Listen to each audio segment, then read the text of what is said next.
Bismillahirrahmanirrahim. Here is the course Dyes and Pigment with the course code 529. आज का जो हमारा टॉपिक है वो है एक डाई के बारे में. This is selected dye that is rosaniline. I am your instructor doctor Naila Khalid. So outline of my session, this present session is about the rosa aniline dyes which and its introduction, its chemistry, synthesis, mechanism of dyeing, applications. We expect from you after completing this session that you will be able to explain all these. All these means chemistry of rosanilline dyes, mechanism of dyeing, and how will you synthesize this rosa aniline dye in the lab, and some of the properties and applications of this dye. रोजा aniline die ये एक ऐसा die है जो कि आप बहुत brilliant colour का मैग्नेटा कलर जो है सबस्ट्रेट को देता है. तो ये जो मैग्नेटा कलर की जो हिस्ट्री है वो रॉयल कलर भी इसको कह सकते हैं हिस्ट्री में, कि ये बहुत पुरानी हिस्ट्री है जिसमें इसको बहुत एफर्ट्स के बाद इसको अचीव किया गया. ये मैग्नेटा कलर जो कि रोजा एनालिन डाई से हमें अचीव हुआ. अगर इसकी केमिस्ट्री को देखा जाए तो ये इसमें बेसिक न्यूक्लियस जो है, जिसमें बेसिक कोर जो स्ट्रक्चर है वो ट्राइफिनाइल मीथेन का हो सकता है. यहाँ पे कार्बन है, ये ट्राइफिनाइल मीथेन का इसका स्ट्रक्चर है और इसे हम रोजा एनालिन डाई भी कहते हैं. और ये डाई बहुत ही इम्पोर्टेंट है क्योंकि ये स्टेनिंग के लिए भी यूज होता है, टिश्यूज की स्टेनिंग के लिए यूज होता है और बायोलॉजिकल रिसर्च में इसकी अपनी एक वैल्यू है. दूसरा नाम फजसिन है.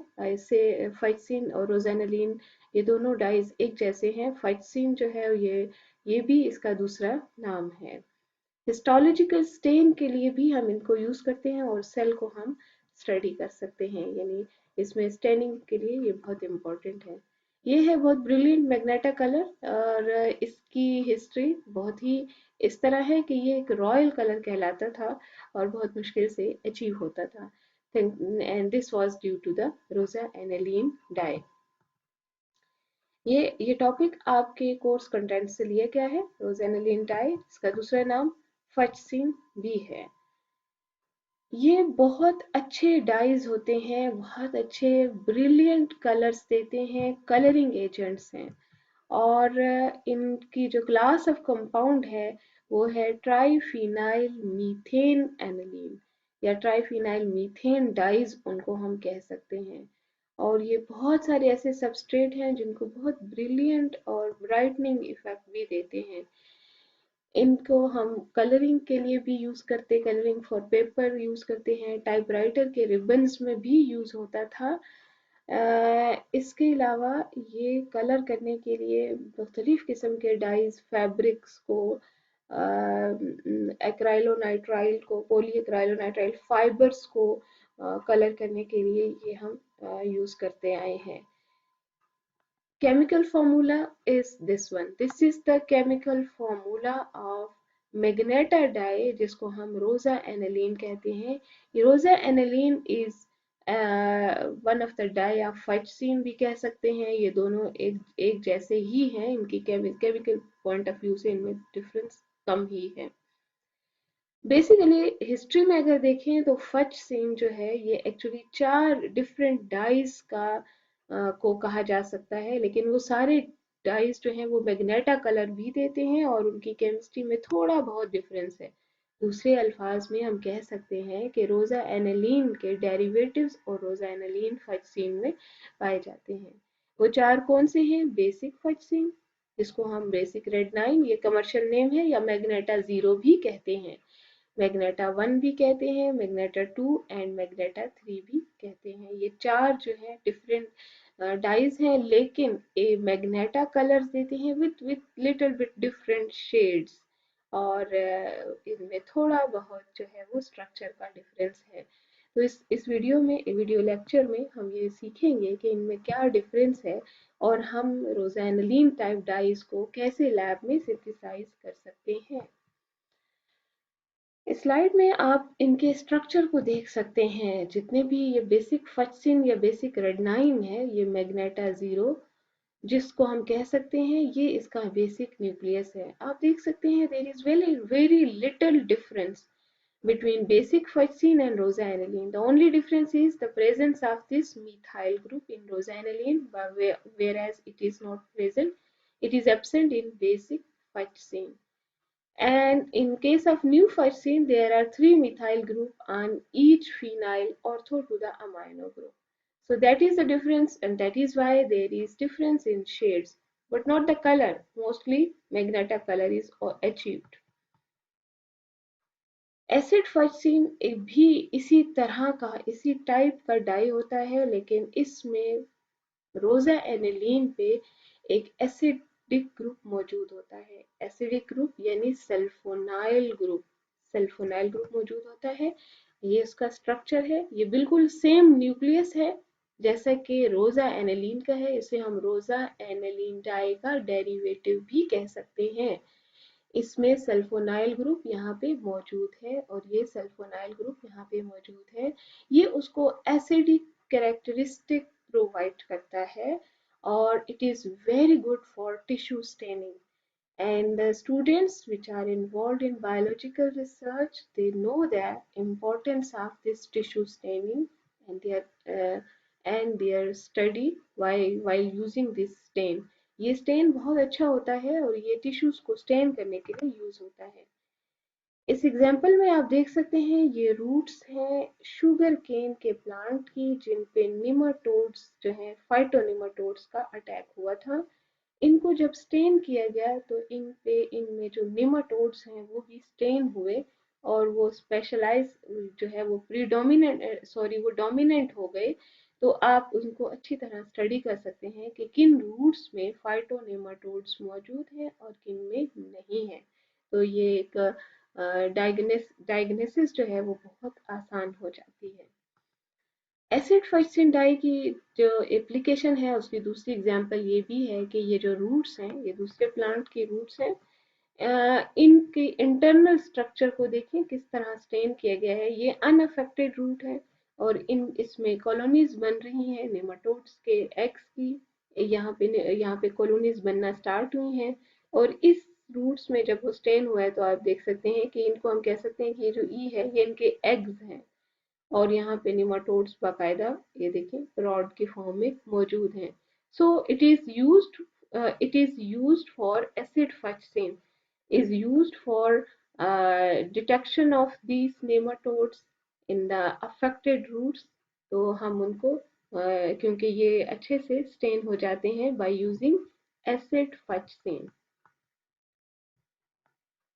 जहाँ तक स्ट्रक्चर एलुसिडेशन की बात है, बहुत अरसे तक ये सजेस्ट किया जाता रहा कि ट्राइफिनाइल अमीन डेरिवेटिव है, मींस कार्बन की बजाय दरमियान में नाइट्रोजन है। तो ये डेरिवेटिव जो है वो ट्राइफिनाइल अमीन का डेरिवेटिव है।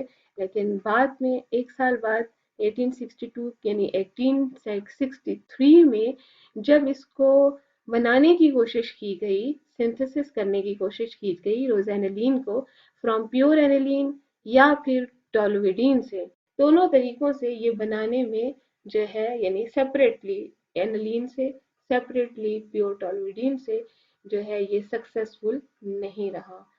इसकी वजह ये थी जो बाद में ये समझ आई कि एक्चुअली फचसिन में जो मॉइटी है वो ट्राइफिनाइल अमीन नहीं है, यानी देन तीन फिनाइल के दरमियान नाइट्रोजन नहीं है बल्कि देयर इज पॉसिबिलिटी कि वो कार्बन है। इसीलिए जब इन दोनों का मिक्सचर यूज किया गया तो they were successful in synthesising this rosaniline dyes. and this is a very good achievement कि ये इन दोनों को मिला के जब किया गया तो इससे ये पता चलता है कि एक्चुअली जो टॉलवेडीन का कार्बन है उस पे तीनों फिनाइल जो है वो अटैच हो जाते हैं। इसकी एक और एविडेंस इससे भी मिली कि जब हम कोल टार को डिस्टिल करते हैं तो हमारे पास एक फ्रैक्शन आता है जिसमें बेंजीन होता है और एक उसी में टॉलुइन भी होता है। बेंजीन के एरोमेटिक रिंग जो है विदाउट एनी सब्स्टिट्यूएंट, और toluene benzene ring with methyl substituent. तो जब इसकी नाइट्रेशन की गई और फर्दर रिडक्शन की गई, तो उससे हमें एनिलीन और टॉलविडीन मिले। और जो प्रोडक्ट्स थे इन दोनों के, उनसे जब हमने डाई प्रिपेयर किया, तो डाई जो है वो सक्सेसफुल रहा। ये है उसकी केमिकल इक्वेशन, यानी कि ये कोल टार से मिलने वाला एक फ्रैक्शन जिसमें बेंजीन रिंग, इसकी नाइट्रेशन की गई, this is nitrating mixture nitrobenzene, and then reduction gives you aniline. जबकि toluene after nitration give you this one nitrotoluene, and then after reduction it gives you toluidine। तो जब इन दोनों को आप जो है कंबाइन करके यूज किया गया, तो it leads to the synthesis of rosaniline dye, जो इस बात को जाहिर करते हैं कि ये कार्बन जो है, ये कार्बन, इस कार्बन पे 3 अल्काइल फिनाइल ग्रुप जो है वो अटैच हो सकते हैं।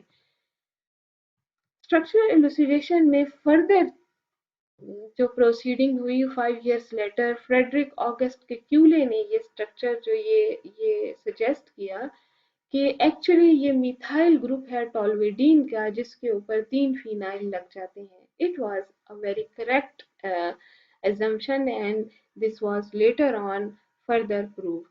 और बहुत सारी कंट्रीब्यूशंस हुई इस प्रॉब्लम को सॉल्व करने के लिए कि इसका एक्चुअल स्ट्रक्चर क्या है, जिनमें एमएल एंड ओटो फिशर का भी रोल है, और एंड वेरी बिग कंट्रीब्यूशन, जिन्होंने 1878 में कन्वर्ट किया पैरा रोजा एनिलीन, जो कि एक कंपोनेंट है फाइटसिन का, उसको उस उससे ट्राइफिनाइल मीथेन बना लिया। तो इससे कंफर्म हो गया कि इसका जो स्ट्रक्चर है वो ट्राइफिनाइल मीथेन है, नॉट एनिलीन। एनिलीन ट्राइफिनाइल अमीन में यहाँ पे नाइट्रोजन होता है, जबकि यहाँ पे इस डाई में ये कार्बन होता है। देखें, ये पैरा रोजानिलीन एक कंपोनेंट है जो फटसिन का, इसको कन्वर्ट किया फिशर और एमएल ने, और इसको ट्राइफिनाइल मीथेन में कन्वर्ट किया, जो इस बात को जाहिर करता है कि ये ट्राइफिनाइल मीथेन टाइप मॉइटी है।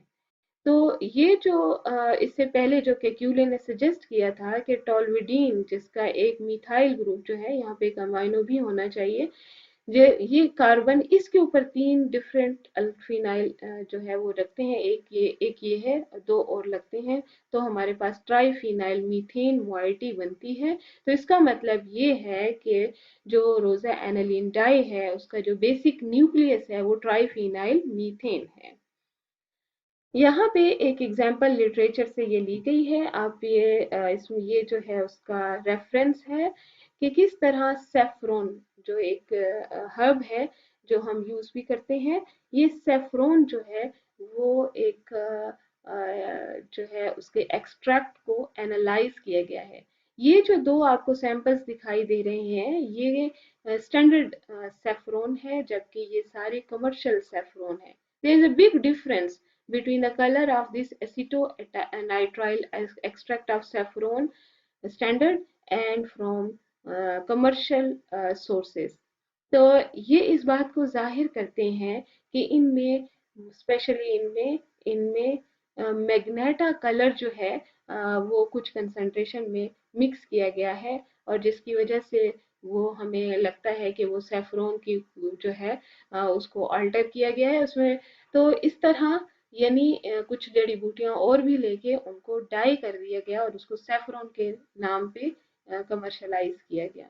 तो आप देख सकते हैं देयर इज डिफरेंस, और इस डाई को बाकायदा ये जो सैंपल्स हैं उनको एनालाइज किया गया बाय HPLC एंड MS। ये इसका आप देख सकते हैं, दिस वन।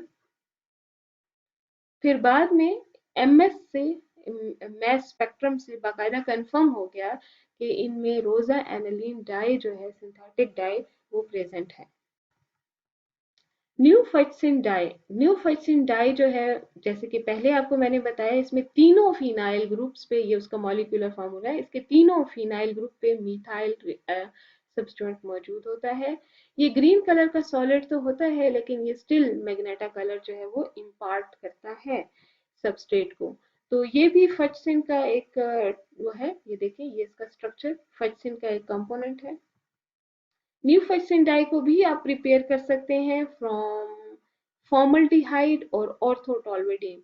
इस फॉर्मल्डिहाइड पे ऑर्थोटोल्विडीन बार बार जो है वो सब्स्टिट्यूट होता है, और तीन फिनाइल ग्रुप एक कार्बन पे जब लग जाते हैं तो उससे हमें जो है वो न्यूफेक्सिन डाई जो है वो मिलता है। इसको केमिस्ट्री को इसमें इस तरह एक्सप्लेन किया गया है कि ये हमारे पास टोल्विडीन है in the presence of formaldehyde, इससे ये बनता है। और ये एक्चुअली ये कार्बन जो है, ये तो वो कार्बन है, ये वो कार्बन है जो यहाँ पे मौजूद है। और ये फॉर्मल्डिहाइड का कार्बन है, और यहाँ पे टॉल्विडीन यहाँ पे लग जाती है। इस तरह नेक्स्ट स्टेप में तीसरी मॉइटी लगती है, और फिर ऑक्सीडेशन, और यहाँ पे ये वाटर रिमूवल, और ये आपको न्यू फजसिन मिलता है। So this is the name, IUPAC name of new fuchsine dye. New fuchsine dye जो है वो पॉली एक्राइलोनाइट्राइल फाइबर, पेपर और लेदर को जो है वो डाई करने के लिए यूज होता है। बायोलॉजी में इसे हम शिफ रिएजेंट के तौर पर भी यूज कर सकते हैं, नील्सन स्टेन के तौर पर भी यूज करते हैं। It's a very good staining agent. और शिफ रिएजेंट के तौर पर, यानी अल्डिहाइड की रिकॉग्निशन के लिए हम इसे यूज करते हैं। आपने देखा होगा रोजेनोलिन डाई जो है वो अल्डिहाइड के साथ रिएक्ट कर जाता है, जबकि कीटोन के साथ रिएक्ट नहीं करता। तो प्राइमरी अमीन के तौर पर हम इसको यूज कर सकते हैं, डाई एजोटाइज कर सकते हैं, यानी इससे डायजो लिंकेज बना सकते हैं, डाइजोनियम साल्ट बना सकते हैं। तो इस तरह हिस्टोकेमिस्ट्री में ये ट्रैपिंग एजेंट के तौर पर भी यूज होता है। ये देखिए, स्टेनिंग में इसको हम यूज कर रहे हैं। रोजा एनिलीन डाई को प्रिपेयर करने के और भी बहुत सारे तरीके हैं। सबसे इम्पोर्टेंट जो है, ये जो तरीका है वो ये है कि हम इसको इसका साल्ट जो है ये कैसे बना सकते हैं, ये नेक्स्ट उसमें हम एक्सप्लेन करते हूँ। करंटली रोजा एनिलीन डाई को हम फंजीसाइड के लिए, फैब्रिक डाई के लिए, इंक कलरेंट के लिए या फ्लोरोक्रोम के लिए भी यूज करते हैं। पैरा रोजा एनिलीन, इसको हम किस तरह बनाते हैं, इसके तीन स्टेप्स हैं। The first step is the reaction of formaldehyde with N dimethyl aniline, and then oxidation. Second step is oxidation, and the third step is the formation of Leuco compound. ये जो माइक्लर हाइड्रोल बना है सेकेंड स्टेप में oxidation के बाद, तो उसको condense किया जाता है, और उससे हमें एक लियोको कंपाउंड बनता है। एट द एंड हम उसकी ऑक्सीडेशन करते हैं। ये हमारे पास एन एन डाइमिथाइल एनिलीन और फॉर्मल्डिहाइड के रिएक्शन से आया। उसके बाद हमने इसकी ऑक्सीडेशन की, और फिर उसके बाद कंडेंसेशन के बाद ये प्रोडक्ट आया, एंड देन फाइनली इसको फर्दर फिर ऑक्सीडाइज करके इसको पैरा रोजा एनिलीन में कन्वर्ट किया जाता है। सेकेंड मेथड है, लेकिन ये बहुत पुराना ओल्ड मेथड ऑफ सिंथेसिस है। ये जो है ये रिपोर्टेड मेथड किस तरह, इसमें ऑक्सीडेशन के लिए हम यूज करते हैं टिन क्लोराइड, आर्सेनिक ऑक्साइड, या एक तो टिन क्लोराइड यूज करते हैं या फिर आर्सेनिक ऑक्साइड या फेरिक क्लोराइड यूज करते हैं। आर्सेनिक चूंकि जो है वो पॉइजनस है, तो समटाइम अवॉइड भी किया जाता है। तो इसमें हम पैराटोल्विडीन को ऑक्सीडाइज करते हैं, माइल्ड कंडीशन है, और हमें मिलता है पैरा अमाइनो बेंजल्डिहाइड। ये फर्दर ऑक्सीडाइज नहीं होता इन ऑक्सीडाइजिंग कंडीशन में, या 4 अमीनो बेंजल्डिहाइड। और फिर हम इसका फर्दर रिएक्शन करते हैं, इसको कंडेंस करते हैं, और ये अल्डिहाइड जो है इसका हम ऑर्थोटोल्विडीन से रिएक्ट करते हैं। ऑर्थोटोल्विडीन से रिएक्ट करने के बाद हमें ये लियोको कंपाउंड मिलता है, जिसमें से ऑक्सीडेशन के बाद हमें ये डाई मिलता है। ये बेसिकली रोजा एनिलीन डाई है, जिसमें एक मिथाइल ग्रुप मौजूद है। Next method of synthesis is from carbon tetrachloride. Para-toluidine, in the presence of carbon tetrachloride, they react and will give you CH2Cl and CHCl3, ये आपके पास इस तरह बनता है। और कैसे? ये इलेक्ट्रॉन पेयर यहाँ से यूं इस तरह फ्लो करते हुए ये कार्बन, ये जो कार्बन है ये बहुत एक्टिव हो जाता है। ये देखिए ये दोनों इसकी रेजोनेंस फॉर्म्स हैं। ये कार्बन इस कार्बन के साथ अटैक करता है और यहाँ से ये ओपन हो जाता है। इस तरह आपको मिलता है ये डिफरेंट सीक्वेंस से होते हुए एक सब्स्टिट्यूशन, फिर दूसरी सब्स्टिट्यूशन, और फिर तीसरी सब्स्टिट्यूशन, और एंड पे आपको मिलता है para rosaniline without any methyl group, para rosaniline. आपके पास ये स्टार्टिंग मटेरियल है और इससे आपके पास पैरा रोजा एनिलीन डाई जो है वो बना है। Last method of synthesis is from orthotoluidine, और ये हमारे पास है 4,4 prime methylene base 2 methyl aniline and aniline. इन तीनों का मिक्सचर, ये कंडेंसेशन होती है और at the end oxidation, and you get this magenta 3 that is new फच। रोजा एनिलीन डाई को हम किस तरह इस्तेमाल कर सकते हैं? डाई करने के लिए हमारे पास 3 मेथड्स हैं इसको यूज करने के। हम इसको डायरेक्टली अप्लाई कर सकते हैं, ये डिपेंड करता है कि आपकी सबस्ट्रेट कौन सी है। इसको एज अ डायरेक्ट अप्लाई कर सकते हैं, एज अ डायरेक्ट डाई। और उसमें हम क्या करते हैं, अपने सबस्ट्रेट यानी जैसे सिल्क है उसको प्री वेट किया, फिर उसके बाद सोक कर दिया डाइल्यूट सोल्यूशन ऑफ जो डायरेक्ट डाई है, डाई का जो डायरेक्ट सोल्यूशन है उसी में उसको सोक कर दिया और फिर उससे उसे निकाल दिया, तो उस पर डाई हो जाते हैं। अगर इसका हॉट कंसनट्रेटेड सोल्यूशन होगा तो बहुत ज़्यादा इंटेंस कलर होगा, लेकिन वो ब्राइट नहीं होगा। और अगर हम उसका डाइल्यूट सोल्यूशन होगा तो वो एक रोज पिंक सा जो है वो ब्राइट कलर देगा। सेकेंड मेथड है ऑफ डाइंग है जो है वो मॉर्डेंट के तौर पर है। मॉर्डेंट एक फिक्सर का काम करता है। यहाँ पे फिक्सर जो है सजेस्ट किया था पर्किन ने, वो है या तो आप टेनिन यूज कर सकते हैं, पिछली एक वीडियो में मैंने टेनिन का बताया भी था। इसी तरह सोडियम स्टेनेट यूज कर सकते हैं। एल्ब्यूमिन जो है वो भी मॉर्डेंट का काम करता है। आप मॉर्डेंट को यूज करते हैं तो मॉर्डेंट बहुत अच्छे से इस डाई को फिक्स कर देता है आपके सबस्ट्रेट पे।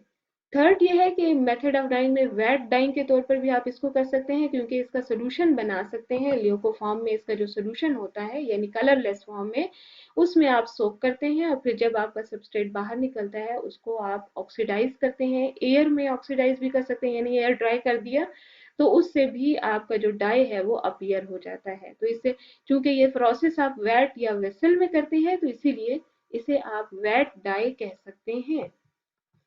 रोज हेनेलियन डाई की बहुत सारी एप्लीकेशंस हैं, इंपॉर्टेंट एप्लीकेशन, जैसे कि दो तीन एप्लीकेशंस मैंने आपसे पहले भी शेयर की हैं। वो ये हैं, पॉली एक्राइलोनाइट्राइल फाइबर या पेपर को कलर करने के लिए यूज होता है। शिफ्ट टेस्ट के में शिफ्ट रिएजेंट के तौर पर यूज होता है। स्टेनिंग एजेंट के तौर पर भी यूज होता है। तो बायोलॉजिकल हिस्ट्री में इसको स्टेनिंग एजेंट के तौर पर भी यूज करते हैं। एंटी फंगल के तौर पर भी यूज करते हैं। एंटी हिस्टोसोमल के तौर पर भी यूज कर सकते हैं, क्योंकि इसके ये बहुत सारे ऐसे इफेक्ट्स हैं। तो इसीलिए ये 20th सेंचुरी का जो डाई है, ये पहले 20th सेंचुरी में यूज होता रहा है एज अ फूड कलर, लेकिन बाद में जब इसके कुछ टॉक्सिक इफेक्ट सामने आए तो इट वाज बैंड इन 1984। तो this is actually this slide gives you the concept of toxicity, के किस तरह ये टॉक्सिक बिहेवियर शो करता है, जहाँ पे फ्री रेडिकल जो है वो अपीयर हो जाते हैं और वो सल्फोनाइल ग्रुप को अपने साथ अटैच कर लेता है। तो इस तरह ये टॉक्सिक बिहेवियर जो है वो शो करता है। Recommended reading, these are some books which are recommended for further reading, and this is the end of this lecture.